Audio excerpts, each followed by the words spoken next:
وبركاته. بسم الله الرحمن الرحيم.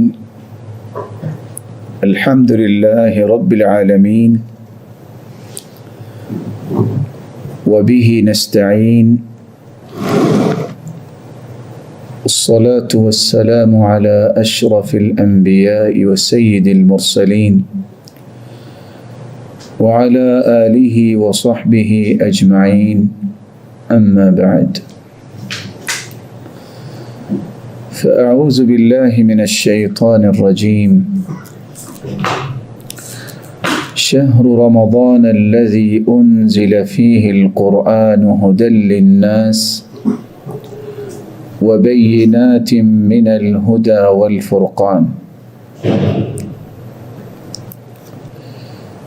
اللہ ذوالجلال ہم سب کے خالق اور مالک اور رازق ہیں،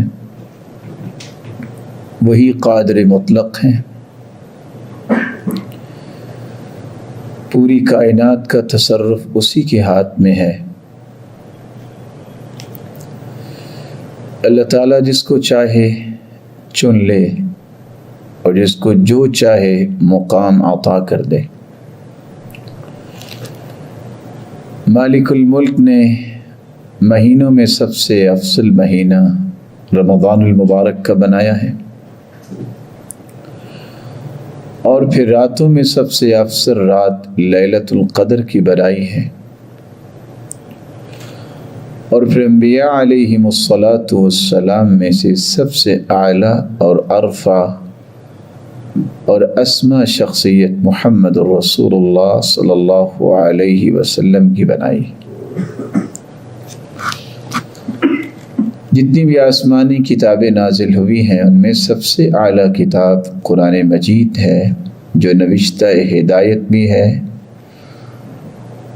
اور ہر مسلمان کے لیے دستور حیات بھی ہے۔ اللہ تعالیٰ کا بہت بڑا احسان ہے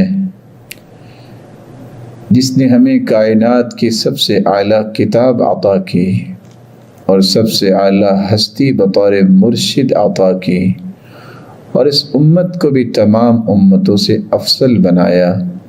انتم خیرها واکرمها علی اللہ عز وجل۔ رسول اللہ صلی اللہ علیہ وسلم کا فرمان ہے کہ تم بہترین امت ہو اور سب سے زیادہ عزت والی اور بہتری والی امت ہو۔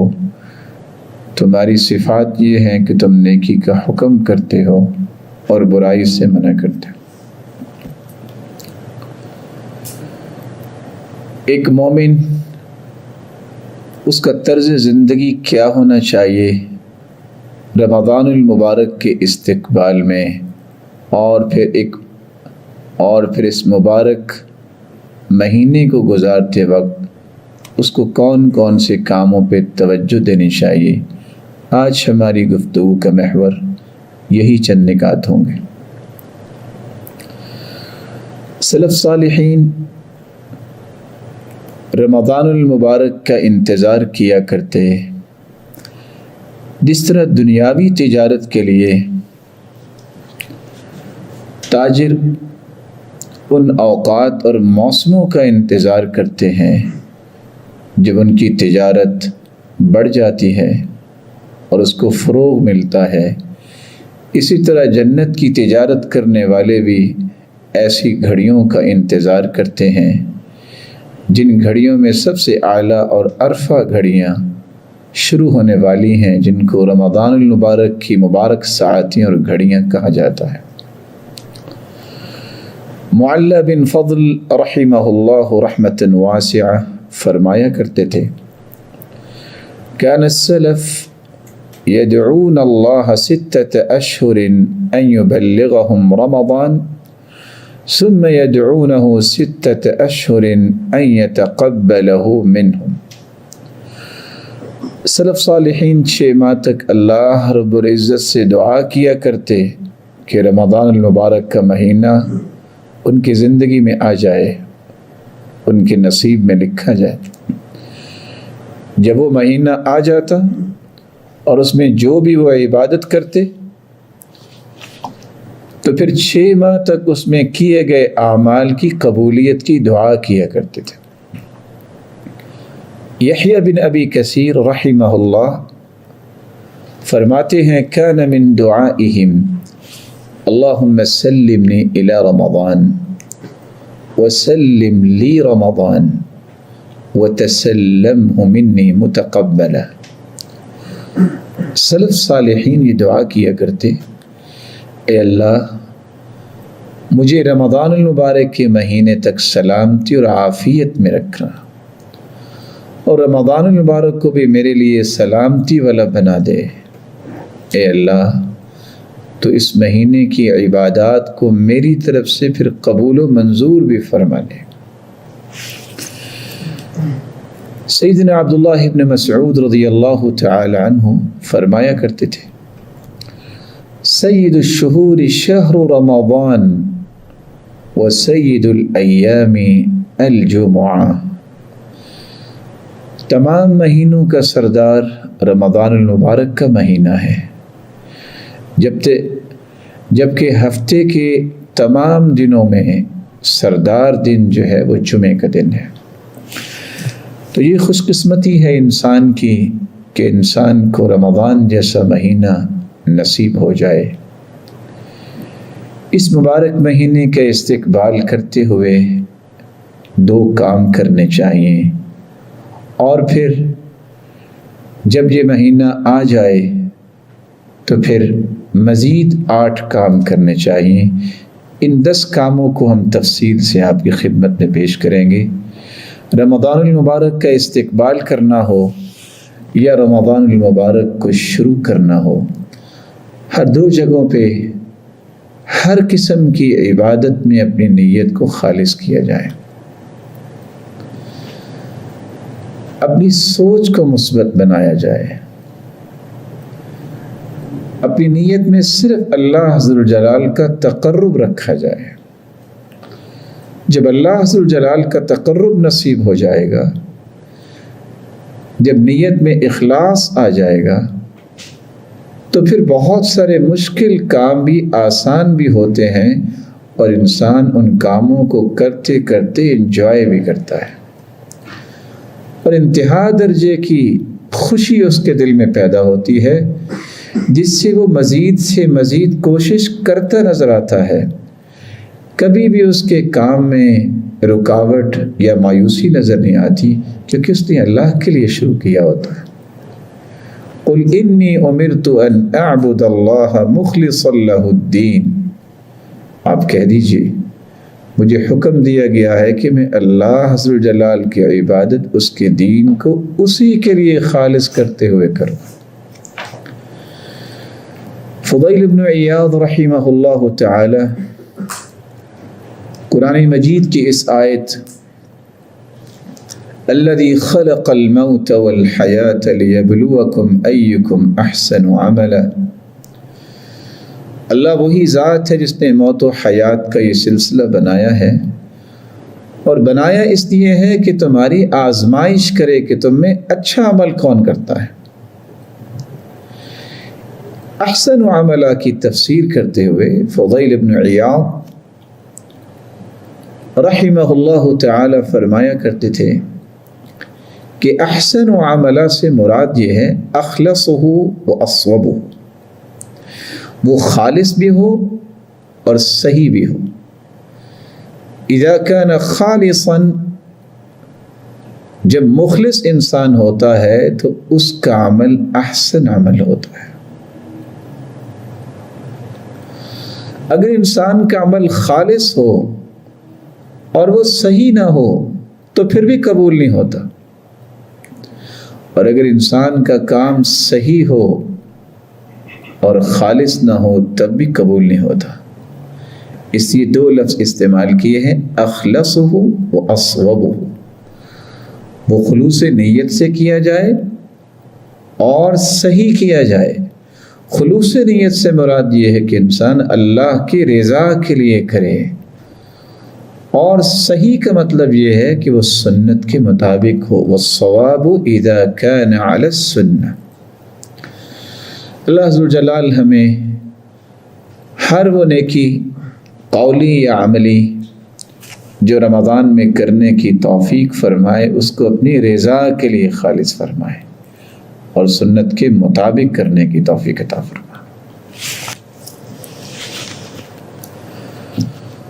مطرف بن عبداللہ فرمایا کرتے تھے اس نیت کو خالص کرنے کے لیے ایک کام یہ کرنا بھی ضروری ہے، صلاح القلب بصلاح العمل۔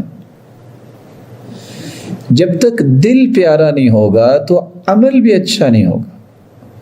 وصلاح العمل بصحة النیت، اور عمل کی اصلاح اس وقت ہوتی ہے جب انسان اپنی نیت کی اصلاح کرتا ہے۔ تو انسان کی نیت جس کا تعلق دل کے ساتھ ہے، اس نیت کو بھی خالص کرے اللہ کے لیے، اور نیت کا جو مقام اور محل دل ہے اس کو بھی خوبصورت بنائے، اس کو ہر قسم کی آلائشوں سے پاک کرے، کسی قسم کا عصبیت اور تعصب کا پہلو اور کسی قسم کا حسد اور بغض اور عداوت اور کسی قسم کی گرہ کسی کے بارے میں نہ ہو۔ یہ جتنا مرر صاف ہوگا اس کی روشنی لالٹین کی طرح بہت دور جائے گی، اور اللہ عز وجل اسی دل میں ہی اچھی نیتیں پیدا فرماتے ہیں جس دل کو پسند فرما لیتے ہیں۔ اس لیے رسول اللہ صلی اللہ علیہ وسلم نے یہ خوشخبری سنائی تھی۔ سیدنا انس رضی اللہ تعالی عنہ اس روایت کے راوی ہیں، اور وہ فرماتے ہیں من كانت الآخرة همه جعل الله غناه في قلبه۔ اگر انسان کی عمل کی کیفیت یہ بن جائے کہ اس نے آخرت کو بہتر کرنے کے لیے کرنا ہے تو اللہ تعالیٰ اسے 3 انعامات و نقد عطا کر دیتے ہیں۔ پہلا انعام جعل اللہ غناہ فی قلبی، اللہ تعالیٰ اسے دل کا غنی بنا دیتے ہیں۔ کیا مطلب دل کا غنی؟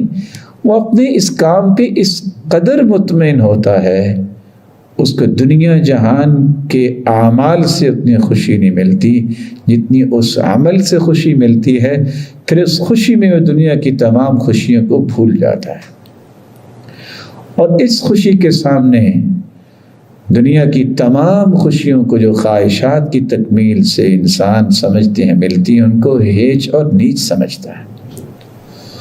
وَجَمْعَ لَهُ شَمْلَهُ، اس خلوص نیت سے کیے گئے کام کی وجہ سے اللہ عز و جل اس کی زندگی کے امور کو مرتب اور منظم فرما دیتے ہیں۔ اس طرح ہر کام ترتیب سے ہو رہا ہوتا ہے، اور انسان جیسے جیسے وہ کام مکمل کرتا جا رہا ہے اس کو مزید سے مزید خوشیاں ملتی رہتی ہیں، اور اس کا سفر آسان ہو رہا ہوتا ہے، اور وہ محسوس کر رہا ہوتا ہے کہ وہ حلاوت اور لذت اس کے دل میں اللہ عز و جلال پیدا فرما رہے ہیں، جس کے نتیجے میں وہ ہر کام میں ہر وقت اپنے آپ کو کمر بستہ رکھتا ہے اور پابندی کے ساتھ اپنے امور پہ نظر رکھتا ہے۔ یہ صلاحیت اس وقت ملتی ہے جب انسان اللہ کی رضا کے لیے کوئی کام کرتا ہے۔ وَأَتَتْهُ الدُّنْيَا وَهِيَ رَاغِمَةٌ، اور تیسرا انعام اسے ملتا ہے جس پہ اکثر کائنات کے لوگ پریشان ہو جاتے ہیں کہ ٹھیک ہے اخلاص کے ساتھ ہم کام، دل کا غنا انسان کو ملے گا اور کام تو مرتب ہوں گے، لیکن زندگی کی گاڑی کیسے چلے گی؟ رسول اکرم صلی اللہ علیہ وسلم نے یہ خوشخبری سنائی ہے، وَأَتَتْهُ الدُّنْيَا وَهِيَ رَاغِمَةٌ، دنیا اس کے پاس اس طرح آتی ہے جس طرح مالک کے سامنے لگام ڈال کر سواری کو پیش کیا جاتا ہے۔ اور یہی ایک حقیقت ہے امام ابن القیم رحمۃ اللہ علیہ نے بیان کی ہے کہ جو اللہ کے لیے خالص ہو جاتا ہے اللہ عز و جلال پھر پوری دنیا کو اس کی غلامی کے لیے تیار کر دیتے ہیں۔ لیکن اگر اس کی نیت میں یہ چیز پیدا نہیں ہوتی، وہ کسی اور غرض، وہ کسی اور مقصد اور غرض سے کوئی کام کرتا ہے، تو وہاں رسول اللہ صلی اللہ علیہ وسلم نے 3 ایسی باتوں کا تذکرہ کیا ہے جو محرومیاں اسے نقد ملتی ہیں، اور قیامت کے دن کیا ہوگا یہ اللہ ہی جانتا ہے۔ وَمَنْ كَانَتِ الدُّنْيَا هَمَّهُ جَعَلَ اللَّهُ فَقْرَهُ بَيْنَ عَيْنَيْهِ، کوئی ہیوج پروجیکٹ بھی ڈیل کر رہا ہے، اگر مقصود اللہ کی رضا نہیں ہے تو اس پروجیکٹ کو ڈیل کرنے کے باوجود بھی اس کی آنکھوں کے سامنے فقیری ہر وقت دوڑتی رہتی ہے۔ وَفَرَّقَ عَلَيْهِ شَمْلَهُ، یہ بیچارہ لاکھ صلاحیتوں کا مالک ہوتا ہے، صبح و شام کے اوقات کو اس قدر وہ ان ڈیٹیل لے کے چلتا ہے، لیکن اس کے امور مرتب نہیں ہوتے۔ وہ ایک کام کرتا ہے اور دوسرے کے لیے سوچتا ہے، پہلا بھول جاتا ہے۔ یہ بے ترتیبی اور بد نظمی اس کی اپنی ذاتی زندگی میں اس طرح آتی ہے، بلکہ اس کی جو قلبی خلفشاری ہے جو اس کو پریشان کرتی ہے، اس کو توڑ کے رکھ دیتی ہے اور بکھیر کے رکھ دیتی ہے۔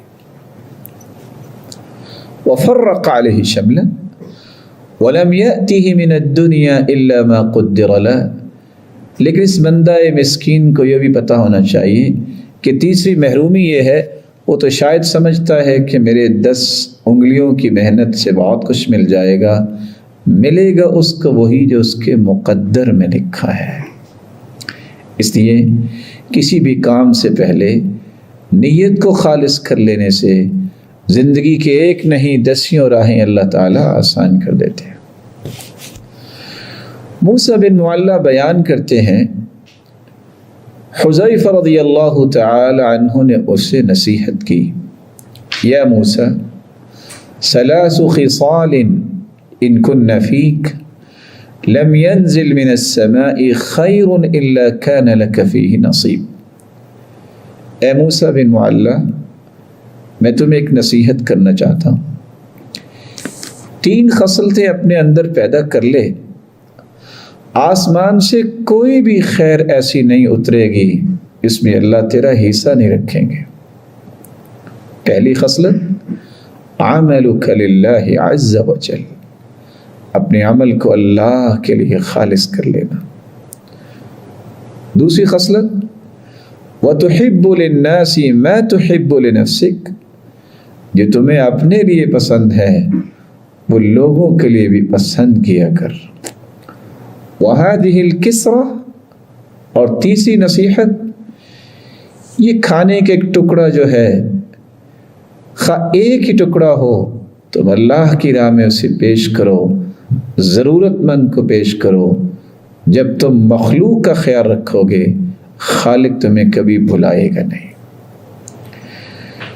اور عبداللہ ابن مسعود رضی اللہ تعالیٰ عنہ نے جو رسول اللہ صلی اللہ علیہ وسلم کی بات بیان کی ہے وہ کس قدر عظیم ہے۔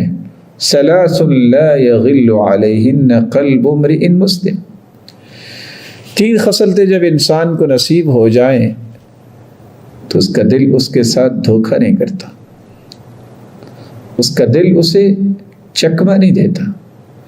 دل میں تو ایک ہی وقت میں سینکڑوں خیالات گردش کر رہے ہوتے ہیں، اور وہی خیال اپنی جگہ بناتا ہے جو مضبوط ہوتا ہے۔ یہ دل کس شخص کے کنٹرول میں آتا ہے؟ کون اس کو اپنی مرضی کے مطابق پھر خیالات کی ڈوریں اس کو تھما دیتا ہے؟ جس کے اندر 3 صلاحیتیں پیدا ہو جائیں۔ پہلی خصلت اور صلاحیت اخلاص العمل للہ، جو اللہ ذوالجلال کے لیے اپنی نیت کو خالص کر لیتا ہے کسی بھی قول و عمل میں، وہ دل کے اندر ایسی کیفیت پیدا کرنے پہ اللہ ذوالجلال اسے قدرت عطا کر دیتے ہیں، وہ اپنے دل کا رخ صحیح کر لیتا ہے۔ والنصح لأئمة المسلمین، اور خیر خواہی مسلمانوں کے جو ذمہ داران ہیں، ولی الامر ہے، حکمران والا ہے، ان کے لیے خیر خواہی کو ہر وقت سوچنا، ان کے لیے خیر خواہی ہر وقت سوچنا اور خیر خواہی کے پہلوؤں کو اختیار کرنا، یہ کیسی صلاحیت ہے، یہ کیسی خصلت ہے جس سے انسان کا دل اسے پھر دھوکہ نہیں دیتا۔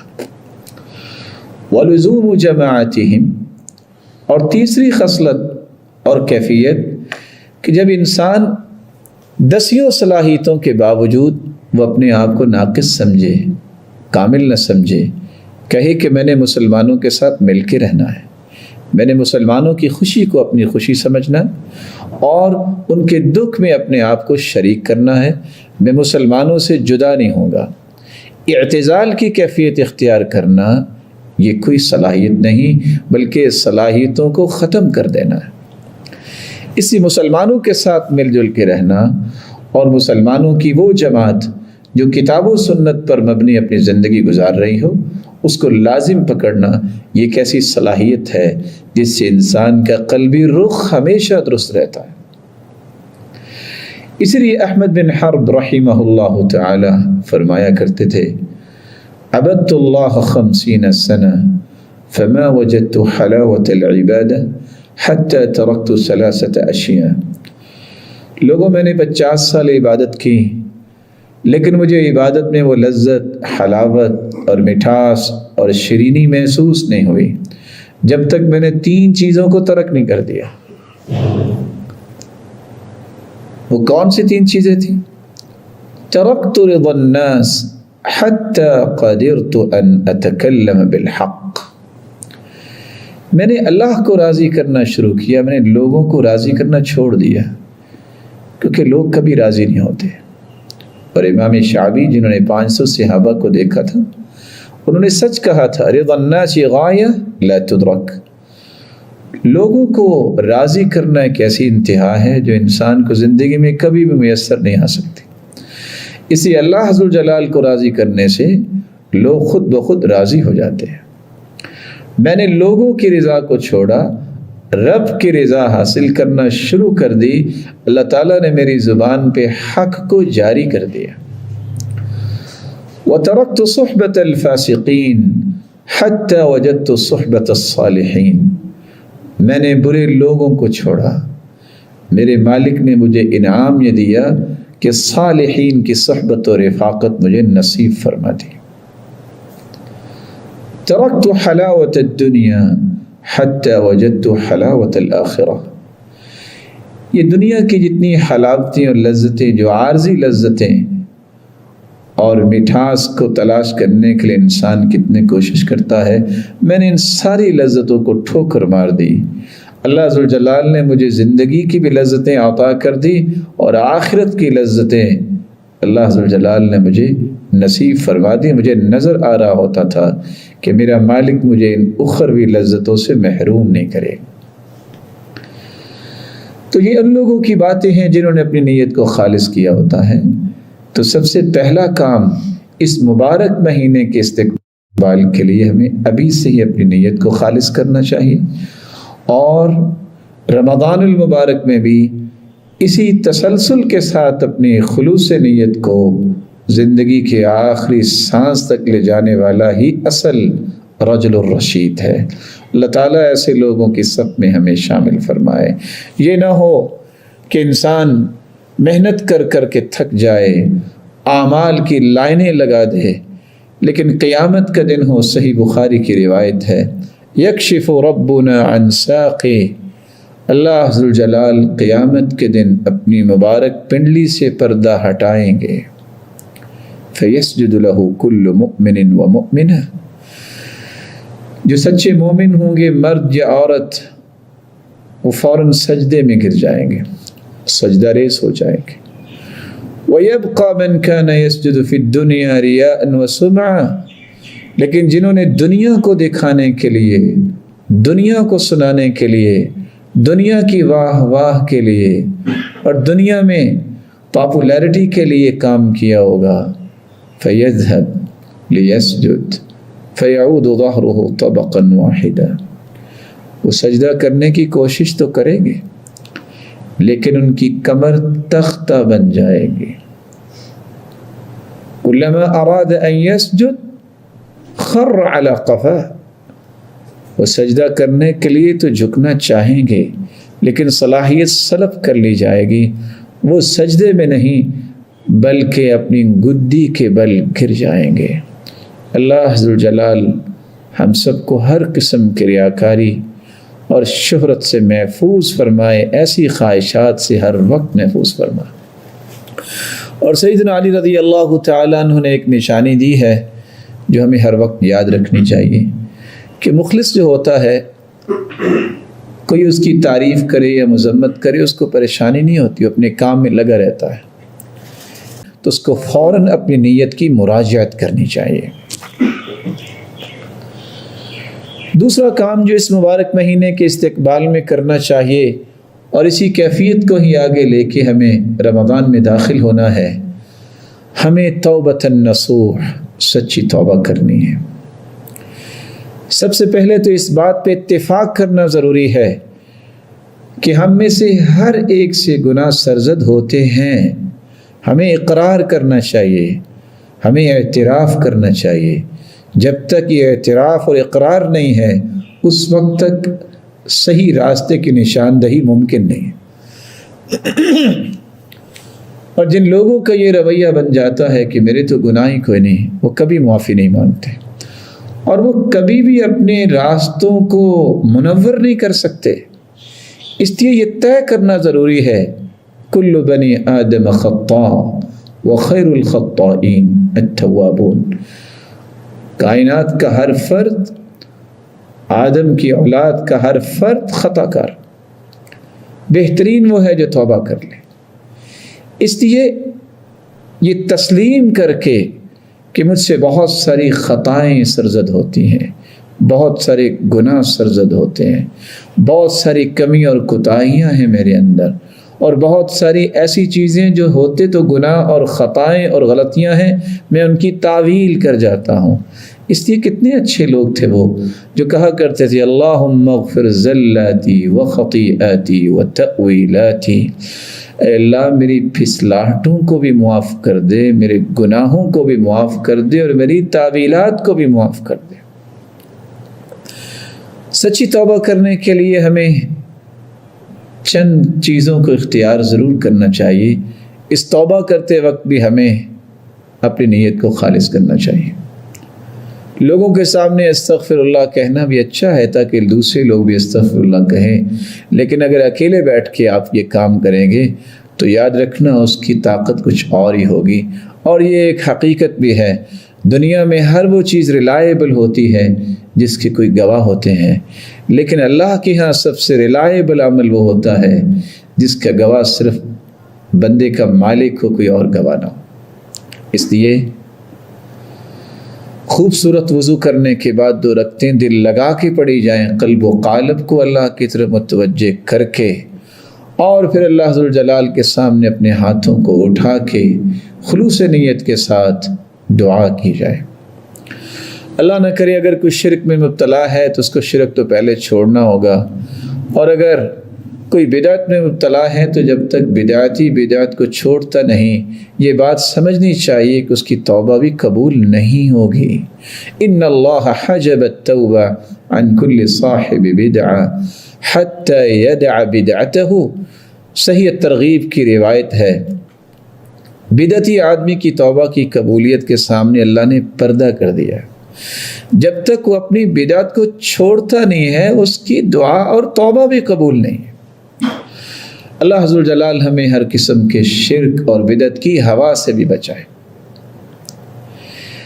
تو انسان اللہ کے سامنے ہاتھ اٹھا کے اپنے گناہوں کا اعتراف کرے اور اقرار کرے، اور کسی قسم کی جو بدعت ہے یا شرک ہے سب سے پہلے اسے ترک کرے، بلکہ ہر قسم کے گناہ سے اپنے آپ کو دور کرے۔ بندہ مومن جب گناہ کو ترک کر دیتا ہے تو پھر اس کی توبہ سمجھ میں آتی ہے۔ لیکن ان ہاتھوں کو اٹھا کے اس قدر جری نہ ہو کہ معافی تو مل جانی ہے، نہیں، شرمندگی اور کمائیگی کا اظہار کرے۔ الندم توبہ، رسول اکرم کے ایسی توبہ انسان کی زندگی کے گناہوں کو معاف کرنے کے ساتھ ساتھ اس کے گناہوں کو نیکیوں میں تبدیل کرنے کے قابل ہو جاتی ہے۔ رسول اکرم صلی اللہ علیہ وسلم نے فرمایا تھا ان للتوبۃ بابا عرض ما بین مصراعی ما بین المشرق والمغرب لا يغلق حتى تطلع الشمس من مغربها، اللہ نے توبہ کا ایک دروازہ رکھا ہے جس کی چوڑائی اتنی ہے جتنی مشرق و مغرب کے درمیان کا فاصلہ ہے۔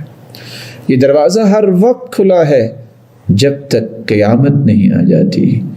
اس لیے وقت ہے آج ہم توبۃ النصوح سچی توبہ کر لیں، اور اس کے لیے ایک ضروری امر یہ بھی ہے کہ انسان بری خواہشات کو چھوڑے، انسان برے تعلق کو چھوڑے، انسان برے معاشرے کو چھوڑے، برے لوگوں کو چھوڑے۔ کتنی خوبصورت بات اللہ کے رسول نے سمجھائی۔ 99 لوگوں کا قاتل جب ایک پادری سے گیا، اس کے نتیجے میں اس کو جنت کیسے ملے گی؟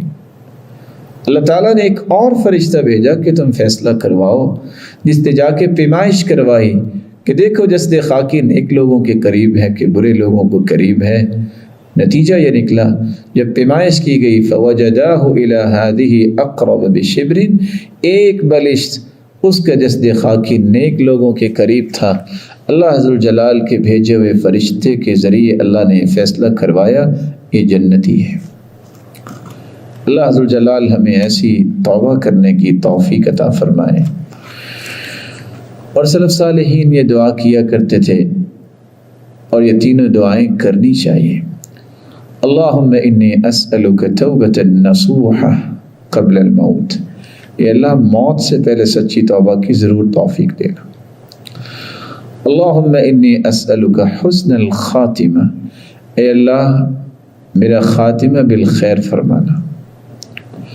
یا مقلب القلوب ثبت قلبی علی دینک، اے دلوں کے پھیرنے والے تو ہی دلوں کا مالک ہے، میرے دل کو دین پہ ہی ثابت رکھنا، میرے دل کو دین کی طرف ہی لگانا، اس میں کسی اور چیز کو جگہ نہ دینا۔ اللہ عز وجلال سب کے دلوں کو ایسا ہی بنا دے جو اللہ کو پسند آ جائے۔ اس مبارک مہینے کے استقبال میں تیسرا کام جو کرنا ہے، اور پھر اس مہینے میں اس کی عملی تنفیذ کرنی ہے، وہ یہ ہے کہ اس مہینے کے شروع ہونے سے پہلے ہی اپنے وقت کی تنظیم کو لکھیں۔ میں ان اوقات کو کیسے استعمال کروں گا، میں ان اوقات سے کیسے فائدہ لوں گا۔ یہ مبارک مہینہ نیند پوری کرنے کے لیے نہیں ہے، یہ مبارک مہینہ چھپ کر الگ ہونے کے لیے نہیں ہے، یہ کوئی کام کرنے کے لیے ہے۔ یہ سال کے بعد ایک ریفریشر کورس ہے جس کے نتیجے میں جو صلاحیت ابھرتی ہے انسان میں، وہ 11 مہینے تک کام آتی ہے۔ یہ آپ اپنے آپ کو چارج کرتے ہیں سال کے بعد، کہ جس کے نتیجے میں 11 مہینے تک آپ کمر بستہ رہتے ہیں عبادات میں اور نیکیوں میں۔ اور سچ کہا تھا رسول اللہ صلی اللہ علیہ وسلم نے، نعمتان مغبون فیہما کثیر من الناس الصحۃ والفراغ، دو چیزوں کی قدر لوگ نہیں کرتے، ایک صحت کی قدر نہیں کرتے اور ایک فارغ وقت کی قدر نہیں کرتے۔ اور جب تک ان دو چیزوں کی قدر نہیں کریں گے، وہ زندگی کی صحیح لذتیں حاصل ہی نہیں کر سکتے۔ اور ابن باز رحمۃ اللہ علیہ اس لیے اپنے شاگردوں سے کہا کرتے تھے، برکت الوقت فی تنظیم، اگر وقت کی برکت لینی ہے تو اس کو منظم کرو۔ آپ صلی اللہ علیہ وآلہ وسلم نے اس لیے نصیحت کی تھی ایک صحابی کو، اغتنم خمسا قبل خمس، 5 چیزوں کو 5 چیزوں سے پہلے میرے صحابی غنیمت جانو۔ شبابک قبل حرمک، جوانی کی رعنائی اللہ نے دی ہے، بہت کام ہو سکتے ہیں۔ جوان پوری قوم کا رخ چینج کر سکتے ہیں۔ کس طرح ایک ننھے نوجوان نے سورۃ البروج کا قصہ پڑھنے سے پتہ چلتا ہے، 1,00,000 لوگوں کا رخ جو ہے اپنے خالق کی طرف کروا دیا۔ جوانوں میں بڑی طاقت ہوتی ہے۔ جوان کسی قوم کا وہ اثاثہ اور سرمایہ ہوتے ہیں کہ اگر وہ صحیح ہو جائے تو پوری قوم کو جو ہے، وہ گری ہوئی قوم کو اٹھا کے اس کی سوچ اور فکر کو اوج ثریا تک پہنچا دیتے ہیں۔ شبابک قبل حرمک، اس جوانی کو بڑھاپے سے پہلے غنیمت سمجھو۔ جوانی کو اللہ کی عبادت میں اور خیر کے کاموں میں لگاؤ، اور یاد رکھنا بڑھاپے میں تو سجدے اشاروں سے ہی ہوتے ہیں۔ وَصِحَّتَكَ قَبْلَ سُقْمِكَ وَصِحَّتَكَ قَبْلَ سَقَمِكَ، بیماری سے پہلے صحت کو غنیمت جانو۔ صحت مند بہت کچھ کر سکتا ہے، بیماری جب آ جائے تو پھر اشاروں سے نماز پڑھنی پڑتی ہے۔ اور اللہ عز و جلال امت سے وبا اور مصیبت کو دور فرمائے۔ بیماری جب ہو تو پھر یہ عبادت انسان کو یاد بھی نہیں رہتی، انسان بے ہوشی میں چلا گیا، انسان کومے میں چلا گیا، وہ کیا کرے گا؟ یا انسان ایسی بیماری میں چلا گیا ہے کہ اس کو سمجھ نہیں آتی میں کروں کیا۔ اللہ ایسی ہر قسم کی بیماری سے ہر ایک کو محفوظ فرمائے۔ وَغِنَاكَ قَبْلَ فَقْرِكَ، آج مال اور پیسہ ہے، اس کو نعمت سمجھو، اس کو اللہ عز و جلال کے دین کی سربلندی کے لیے، اس کی رضا کے لیے خرچ کرو، ضرورت مندوں تک پہنچاؤ، اس سے پہلے کہ تم فقیر ہو جاؤ۔ اس سے کوئی کام کر لو، یہ خرچ تو ہو جائے گا، یہ ضائع تو ہو جائے گا جو غلط کاموں میں بھی لگاؤ گے، لیکن اس سے کوئی اچھا کام کروا لو۔ وَفِرَاغَكَ قَبْلَ شُغْلِكَ، آج فارغ وقت ہے، بلکہ اللہ تعالیٰ نے مدتوں کے بعد انسانوں کو فارغ کیا ہے، شاید کہ یہ سمجھ جائیں کہ اس فراغت کے وقت کو بھی نعمت سمجھیں، بہت کچھ کر سکیں گے اس فارغ وقت میں جو مشغولیت کے اوقات میں نہیں ہو سکتا۔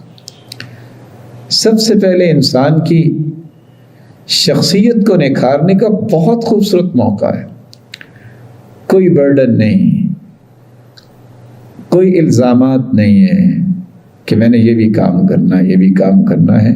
اپنی شخصیت کو بلند کیجیے، اللہ کے قریب ہو جائیے۔ وَحَيَاتَكَ قَبْلَ مَوْتِكَ، اور موت سے پہلے زندگی کو غنیمت جانیے۔ جب موت آ گئی تو پھر تو عمل کا سلسلہ ختم ہو جائے گا، پھر تو اس کی جزا و سزا کا سلسلہ شروع ہو جاتا ہے۔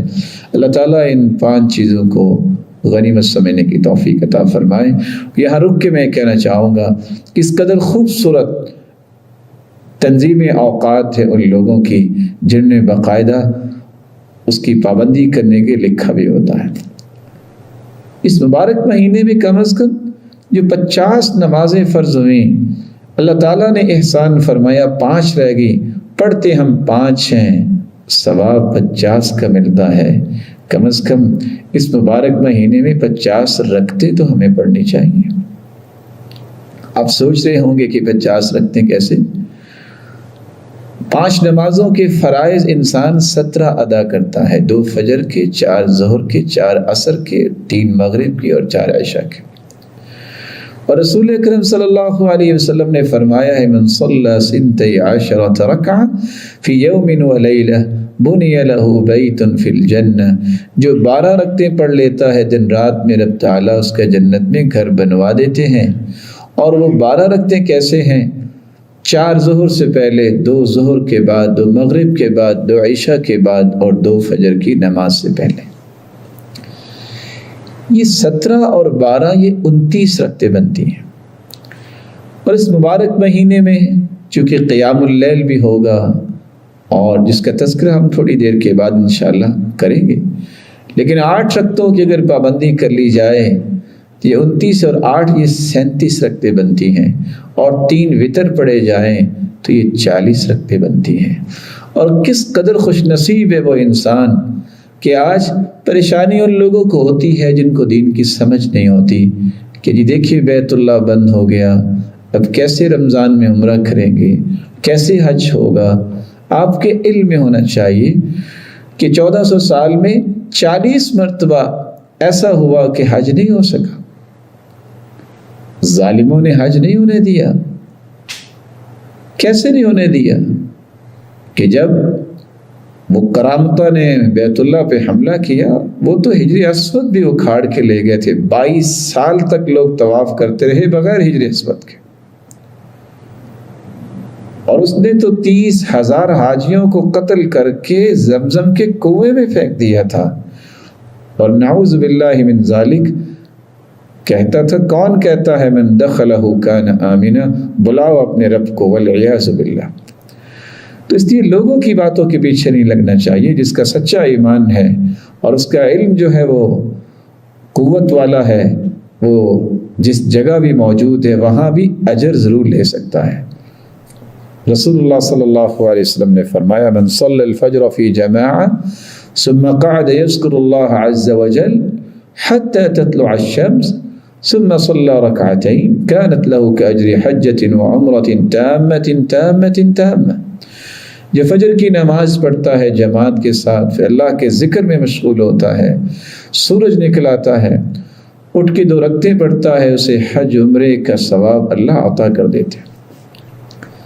تو کتنا ہی اچھا ہو انسان سحری کے وقت اٹھے، اللہ سے دعا کرے، کثرت سے استغفار کرے، اور اذان کے قریب سحری ضرور کھائے، کیونکہ سحری کھانے میں بھی برکت ہے۔ ان فی السحور البرکہ، اللہ نے اس میں برکت رکھی ہے، اس کو مبارک کھانا کہا ہے۔ پھر اس کے بعد گھر میں ہی سنتیں ادا کرے۔ رکعتا الفجر خیر من الدنیا وما فیہا، کہ میں نے گھر میں 2 رکعتیں پڑھنی ہے، یہ عزم کرے، اور دنیا ما فیہا سے یہ 2 رکعتیں بہتر ہیں۔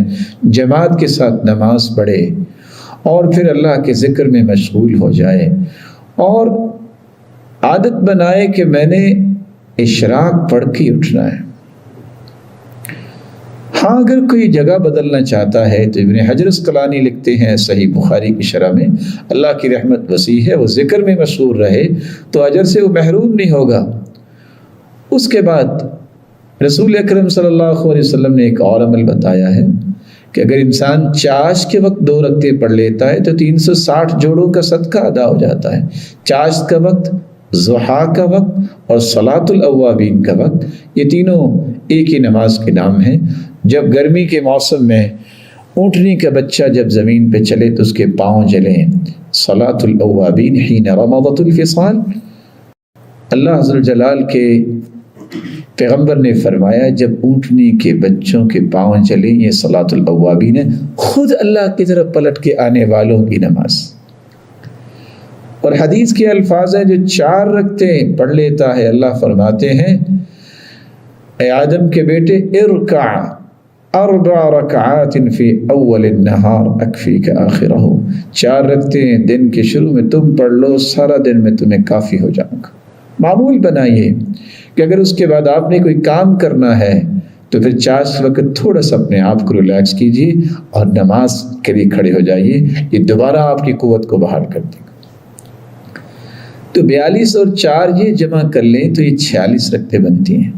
ہم ویسے تو ظہر سے پہلے 4 رکعتیں اور ظہر کے بعد 2 پڑھتے ہیں، لیکن اگر 2 کا اضافہ یہاں بھی کر لیا جائے، من صلی 4 قبل الظہر و4 بعدها حرمہ اللہ علی النار، جو 4 پہلے ظہر سے اور 4 بعد میں پڑھ لے، رب تعالیٰ اس بندے کو آگ پہ حرام قرار دے دیتے۔ تو یہاں بھی 2 کا اگر اضافہ کر لیا جائے تو کتنا ہی خوب ہے، انسان 48 رکعتیں اس طرح پڑھ سکتا ہے دن میں۔ اور پھر رسول اکرم صلی اللہ علیہ وسلم نے تو یہ بھی فرمایا رحم اللہ امرأ صلی قبل العصر 4، جو عصر سے پہلے 4 رکعتیں پڑھ لیتا ہے، اللہ تعالیٰ کی رحمت کی برکھا اس پہ برستی ہے۔ اور دوسری روایت میں آتا ہے من حافظ علی 4 رکعات قبل العصر، جو حفاظت کرتا ہے ان 4 رکعتوں کی عصر سے پہلے، اللہ اس کا جنت میں گھر بنوا دیتے ہیں۔ تو اگر 4 رکعتیں یہ بھی بن جائے تو یہ 50 کیا 52 بن سکتے ہیں۔ صلو قبل المغرب رکعتین، مغرب سے پہلے 2 رکعتیں پڑھو، اس حدیث پہ بھی عمل کرنے کی کوشش کرنی چاہیے، اور اگر 2 رکعتیں مغرب سے پہلے پڑھ لی جائیں تو یہ 54 بن جائیں گے۔ رسول اکرم صلی اللہ علیہ وآلہ وسلم نے فرمایا تھا بین کل اذانین صلاۃ، اذان اور اسی طرح اقامت کے درمیان بھی نماز ہوتی ہے، انسان کو نماز پڑھنی چاہیے۔ کوئی 2 رکعتیں کھڑے ہو کے پڑھ لے، پھر دعا کر لے اور قرآن کی تلاوت کر لے، تو کس قدر یہ خوبصورت عمل ہے۔ اور آپ صلی اللہ علیہ وآلہ وسلم نے فرمایا تھا جو 4 رکعتیں عشاء کی نماز کے بعد اکٹھی پڑھ لے تو یہ تو ایسا ہے جیسے اس نے لیلۃ القدر میں 4 رکعتیں پڑھی ہیں۔ اللہ تعالیٰ ہمیں ان عبادات کو اختیار کرنے کی توفیق عطا فرمائے۔ چوتھا کام جو رمضان المبارک میں ہمیں کرنا ہے جو بہت ہی مہم ہے، بہت ہی ضروری ہے، جس سے ہماری ساری عبادتیں محفوظ ہو جائیں گی، ہم اپنی زبان کی حفاظت کریں۔ اس لیے تو سلف صالحین کا یہ طریقہ تھا، كان السلف اذا صاموا جلسوا في المسجد واقبلوا على تلاوة القرآن وقالوا نحفظ صومنا ولا نغتاب احدا۔ سلف صالحین جب روزہ رکھتے تو مسجدوں میں آ جاتے اور قرآن کھول کے بیٹھ جاتے اور کہتے ہم اپنے روزے کی حفاظت کرنا چاہتے ہیں اور غیبت سے بچنا چاہتے ہیں، ہم کسی کی غیبت نہیں کریں گے۔ اور حدیث نے کتنی خوبصورت بات کہی ہے، من لم يدع قول الزور والجهل والعمل به فلا حاجة لله في ان يدع طعامه وشرابه۔ جو جھوٹ بولنا نہیں چھوڑ رہا، جو جہالت کی گفتگو نہیں چھوڑ رہا، جو برے اعمال نہیں چھوڑ رہا، اللہ تعالیٰ کو ایسے شخص کی ضرورت نہیں ہے کہ وہ کھانا پینا چھوڑ دے، وہ اپنے آپ کو محروم ہی کر رہا ہے، اس کو کیا فائدہ ہوگا۔ اس لیے سلف صالحین کہا کرتے تھے ادرکنا السلف وهم لا يرون العبادة في الصوم ولا في الصلاة ولكن في الكف عن اعراض الناس۔ سلف صالحین صرف روزے اور نماز کو ہی عبادت نہیں کہتے تھے اصل عبادت گزار تو وہ ہے جو لوگوں کی عزتوں کو پامال کرنے سے روکے، ان کی عزتوں کے بارے میں بات نہیں کرتا، زبان کو روک لیتا ہے۔ اور ابو العالیہ اس لیے کہا کرتے تھے الصائم فی عبادہ وان کان راقدا علی فراشی ما لم یغتب۔ روزے دار اگر اپنی چارپائی پہ لیٹا ہوا ہے، شرط یہ کہ وہ غیبت نہ کرے، وہ بھی عبادت لکھی جائے گی۔ اور مالک بن دینار نے تو ایک ایسا فیصلہ دیا ہے جو آج ہم سب کو سمجھنا چاہیے۔ اور رزق میں کمی آ رہی ہے، فعلم، تو جان لو انک تکلمت فیما لا یعنیک، تو نے کچھ ایسی باتیں کی ہوں گی جن باتوں میں تیرا کوئی مقصد نہیں تھا۔ لا یعنی گفتگو میں اپنی زبان کو چلانے سے یہ 3 مصیبتوں کا سامنا کرنا پڑے گا، دل بھی سخت ہوتا ہے اور جسم میں بھی لاغری آتی ہے اور رزق میں بھی کمی ہو جائے گی۔ اس لیے اللہ تعالیٰ سے دعا ہے کہ اللہ ذو الجلال ہماری زبانوں کو اس قدر خوبصورت بنا دے، من لانت کلمتہ وجبت محبتہ۔ سیدنا علی رضی اللہ تعالیٰ عنہ فرمایا کرتے تھے جس کی زبان میں نرمی آ جاتی ہے، اللہ ساری دنیا کے دلوں میں اس کی محبت پیدا فرما دیتے ہیں، اس کی محبت واجب ہو جاتی ہے۔ 5واں کام، جہاں ہمیں زبان کو خوبصورت بنانا ہے، زبان اصل میں یہ عکاسی کرتی ہے کہ انسان کا دل کیسا ہے، تو اس سے پہلے ہمیں دل کو بھی صاف کرنا ضروری ہے۔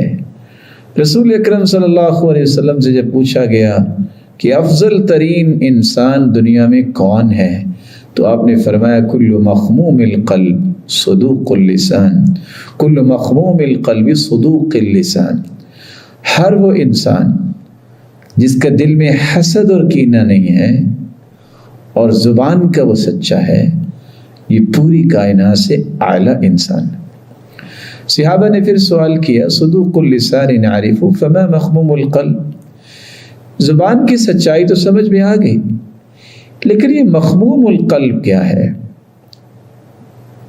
تو آپ صلی اللہ علیہ وسلم نے فرمایا هو التقی، ایسے متقی انسان کو کہتے ہیں، النقی، جس کا دل صاف ہوتا ہے، الذی لا اسم فیہ ولا بغی ولا غل ولا حسد، ایسا دل جس میں حسد اور کینہ نہ ہو اور گناہ نہ ہو اور سرکشی اور کسی کے بارے میں کوئی گرہ نہ ہو۔ اللہ ذو الجلال ہمیں ایسا دل نصیب فرمائے، اور یہی وہ دل ہے جس کو قلب سلیم کہتے ہیں۔ یوم لا ينفع مال ولا بنون الا من اتى اللہ بقلب سلیم۔ یہی وہ دل تھا جو سعد رضی اللہ تعالی عنہ کو 3 انعام دلوا گیا۔ اللہ کے پیارے پیغمبر نے زمین پہ چلتے انسان سعد رضی اللہ تعالی عنہ کو جنت کی بشارت دے دی، نہ اس کو موت آئی، نہ وہ قبر میں گئے، نہ حشر میں ان کا حساب ہوا. اللہ نے دنیا میں ہی اپنے پیغمبر کے ذریعے اس مبارک انسان کو جنت کی بشارت دلوا دی. اور پھر جب بھی کوئی فوت ہوتا ہے تو ایک دوسرے کو لوگ خبر دیتے ہیں. ان کی روح کو قبض کیا گیا تو اللہ نے جبریل کو بھیج کے اپنے پیغمبر کو خبر دی. اور پھر جب اس کی روح کو لے کے فرشتے گئے، اہتز عرش الرحمن لموت سعد بن معاذ، اللہ کا عرش خوشی سے جھوم اٹھا. اور یہ وہی صحابی ہیں جن کے جنازے کے لیے 70,000 فرشتے آسمانوں سے اترے تھے. یہ 3 انعام اللہ نے کیسے دیے؟ کیونکہ انہوں نے 3 کام کیے. جب ایک شخص ان کے گھر میں گیا اور رہا یہ دیکھنے کے لیے کہ یہ کیا کرتے ہیں، لیکن کیا دیکھتے ہیں کہ کوئی ایسا بڑا کام نہیں دیکھا. جاتے وقت کہا بات تو سنو، کیسے آئے تھے؟ کہا میں تو اس لیے آیا تھا کہ دیکھو آپ کے اعمال کیسے ہیں. تو انہوں نے کہا آؤ میں تمہیں ایک بات بتاتا ہوں. لا اجد فی نفسی لأحد من المسلمین غشا، میرے دل میں کسی مسلمان کے بارے میں دھوکہ نہیں آیا. ولا احسد احدا علی خیر اعطاہ اللہ ایاہ، میں نے آج تک کسی کے ساتھ حسد نہیں کیا. اور دوسری روایت میں آتا ہے ولیس فی قلبی غمر، میرے دل میں کسی کے بارے میں کوئی گرا نہیں ہے. اللہ عز و جلال ہمارے دلوں کو بھی ایسا بنا دے اس میں کسی کے بارے میں کوئی حسد نہ ہو، کسی کے بارے میں کوئی کینہ نہ ہو، کوئی بغض اور عداوت نہ ہو، اور نہ ہی کوئی گرا. فضیل ابن عیاض رحمہ اللہ تعالی فرمایا کرتے تھے لم يدرک من عندنا من ادرک بکثرة صیام ولا صلاة وإنما أدرك بسخاء الأنفس وسلامة الصدر والنصح للأمة. سلف صالحین کو اللہ نے یہ برکتیں کیوں دی جو آج روزے رکھ کے تہجدیں پڑھ کے بھی ہمیں نہیں ملتی؟ کیونکہ وہ دل کے سخی ہوتے، ان کے سینے بہت پیارے ہوتے، دل بہت خوبصورت ہوتے، اور وہ دنیا کے لیے خیر خواہ ہوتے، اور پوری امت کے ساتھ انہیں خیر خواہی کی. سفیان بن دینار کہتے ہیں میں نے ابھی بشر سے ایک دن سوال کیا، اچھا یہ تو بتاؤ پہلے لوگ عمل تو تھوڑا کرتے تھے لیکن ان کو اجر بہت ملتا، وجہ کیا ہے؟ تو انہوں نے کہا لیست العبرۃ بکثرۃ صلاتہم ولا صیامہم ولا صدقاتہم، نہ تو انہوں نے زیادہ روزے رکھے نفلی، نہ عبادتیں کی، نہ صدقات دیے. اصل میں بات یہ ہے لسلامت صدورہم، ان کے سینے سلامت تھے ہر قسم کی اس طرح کی آلائشوں سے. اس لیے قاسم الجوعی کہا کرتے تھے اصل الدین الورع وافضل العبادة مکابدة اللیل واقصر طرق الجنہ سلامت الصدر. اصل دین کی روح جو ہے وہ تقوی ہے، اور سب سے بہترین عبادت رات کی تہجد ہے، اور جنت کا مختصر ترین راستہ دل کی صفائی ہے. ما احلی هذا الکلام، کس قدر یہ عظیم بات کہہ دی انہوں نے. اللہ عز و جلال ایسا ہی دل ہم سب کو نصیب فرمائے. اور امام ابن الجوزی کتنی پیاری بات کہہ گئے النوم علی المزابل، النوم علی المزابل مع سلامت القلب من الکدر ألذ من متکئات الملوک. اگر دل میں کینہ حسد نہ ہو تو انسان کسی راستے میں اور کوڑے کے ڈھیر پہ بھی سو رہا ہو تو بادشاہوں سے بھی اس کو اچھی نیند آتی ہے، جو اور زیادہ اس کو اس نیند میں لذت محسوس ہوتی ہے. جس طرح بادشاہ اپنے کس طرح بڑے بڑے تکیوں کے ساتھ ٹیک لگائے اور کس طرح مسحریوں پہ سوتے ہیں، ان کو اس طرح کی لذت والی نیند نصیب نہیں ہوتی.